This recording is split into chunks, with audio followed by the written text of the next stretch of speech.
Canada Pension Plan, CPP, changed in 2026. And depending on your age, it either just put money in your pocket or it is quietly taking more out of your paycheck for very little in return.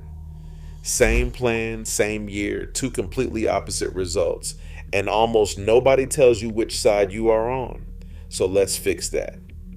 I will show you exactly what changed. Then I will put you into one of 4 groups based on your age, and you will know in plain numbers whether 2026 was good news or bad news for you. No fine print, no fear, just where you stand. Let's start with what actually changed, because once you strip away the confusing letters and acronyms, there are really only 3 things that matter this year. The first change is the simplest. If you're already collecting CPP, your monthly check went up by 2% this year. That's a cost of living raise. The government bumps it up most years to keep pace with prices. Now, 2% is smaller than what we've seen recently. Back in 2023, it was over 6%, but that's not a bad sign. It's actually a good one. The raise is smaller because prices aren't climbing as fast as they were a couple of years ago. So a smaller raise, but for the right reason. Your money is holding its value better than it was. The second change affects you only if you are still working. Every year, the government sets a ceiling, a line that decides how much of your income CPP gets taken from. For 2026, that ceiling went up to $74,600. What that means in plain terms is this: if you are working, CPP comes off your paycheck at a rate of 5.95% on your income, up to that $74,600 line. Because the line moved up this year, a little more of your pay has CPP taken off it than before. Not a huge amount, but it is there, and you will see it on your paycheck.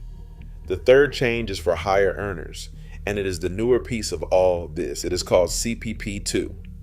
Here's how it works. If you earn more than $74,600, you now pay an extra 4% on the income you make between $74,600 and $85,000. So if you are earning $85,000 or more, you are paying the most into CPP that anyone ever has, meaning your regular contribution up to the first line plus that extra slice on top. Now, that sounds like all cost and no benefit, but it is not. The people paying that extra amount are also building up a bigger CPP check for later. Whether that trade is worth it depends entirely on your age. That is exactly what we are going to get into now. Because here's the thing about all 3 of these changes. They land completely differently depending on how many working years you have left. The exact same change that is great news for one person is bad news for another. So let us find you. I'm going to walk through 4 groups, and one of them is you. The first group is people who are already retired. If that is you, here's your good news. Almost none of this touches you. All that stuff about paying more into CPP while you work, you are done working, so it does not apply. The only change that reaches you is the 2% raise on your check. That is the whole story for you this year. You are not paying the higher amounts. You are not affected by the new ceilings. You just get a slightly bigger payment to help with the cost of living. Simple and nothing to worry about. The second group is the tough one, and I am going to be straight with you about it. These are people who are a few years away from retiring. Say you are planning to stop working around 2030. Here's your situation. Right now, you are paying those higher contribution amounts. More is coming off your paycheck. But this is the hard part. You will not see much of it back. The reason is that the bigger CPP payments only build up over many years of contributing at the higher rates.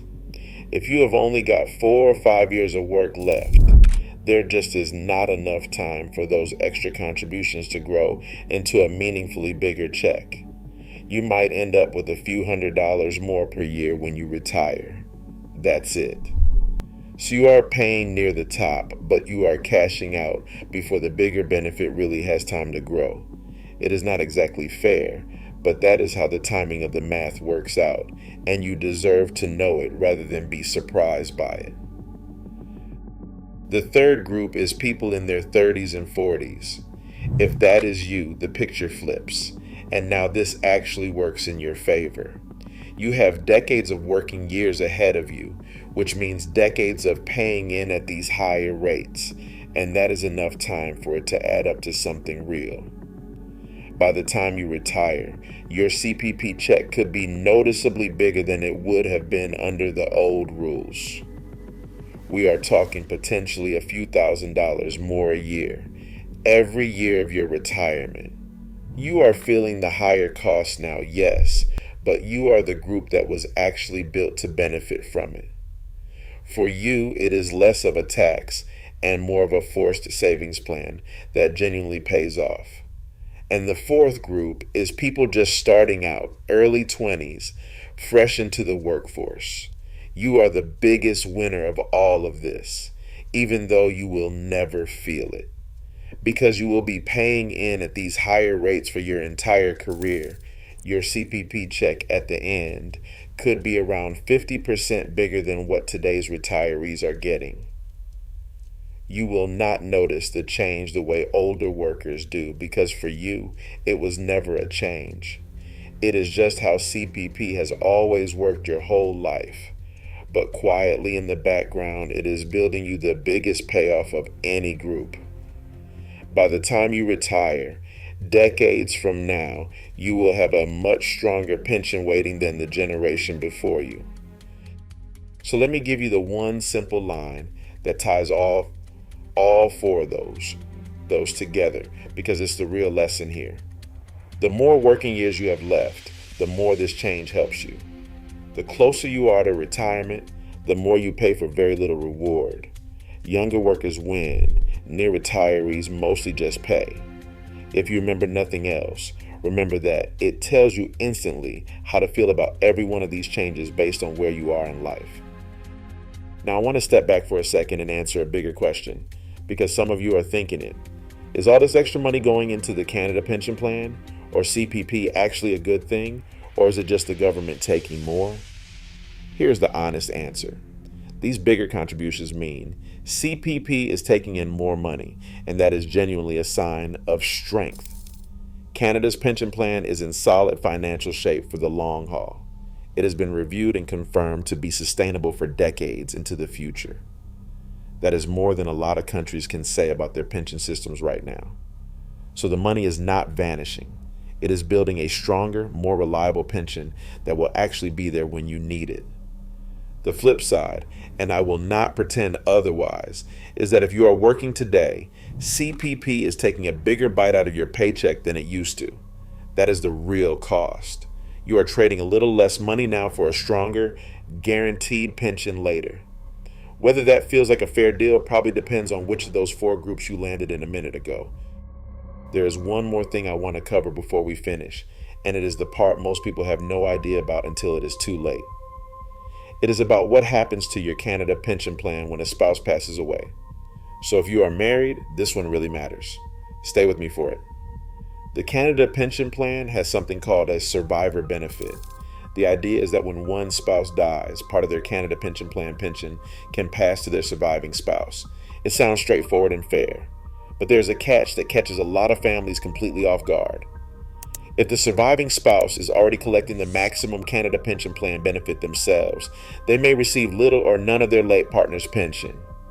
It does not stack on top of what they are already getting. There is a ceiling, a maximum amount one person can receive, and once you are at it, the survivor portion cannot push you any higher. So the pension your spouse spent a lifetime paying into can largely just disappear. And here's why that stings. Think about your own personal savings, your registered retirement savings plan, and your tax-free savings account. When you pass away, that money goes to your family, all of it. That is how your own savings work. But the Canada pension plan does not work that way. Even though you and your employer paid into it your entire working life, it is not treated like money you own and can pass down. It is treated like a pension with a hard ceiling. And anything past that ceiling simply does not carry over to the person you leave behind. I'm not telling you this to upset you. I'm telling you because it's something you can actually plan around, but only if you know about it ahead of time. If you're part of a couple, understanding how this survival rule works can change the decisions you make together. Like when each of you starts taking CPP and how you lean on your other savings. The families who get blindsided by this are the ones who never knew the rule existed. Now you do, and that puts you ahead of most people walking into it. So that's CPP in 2026, plain and simple. If you're already retired, you got a 2% raise and nothing else really changed for you. If you're still working, you're paying in on more of your income, and higher earners are paying an extra slice on top. The younger you are, the more all of this works in your favor, and the closer you are to retirement, the more you're paying without getting much back. And no matter your age, if you've got a spouse, take a few minutes to understand that survivor rule, because it's the kind of surprise no family should get at the worst possible time. That's the full picture. No jargon, no scare tactics, just where you actually stand. If this made CPP make sense for the first time, I have a whole set of these, breaking down old age security, the clawback, and the real math on when to actually start taking your CPP, all in the same plain English way. I will see you in the next one.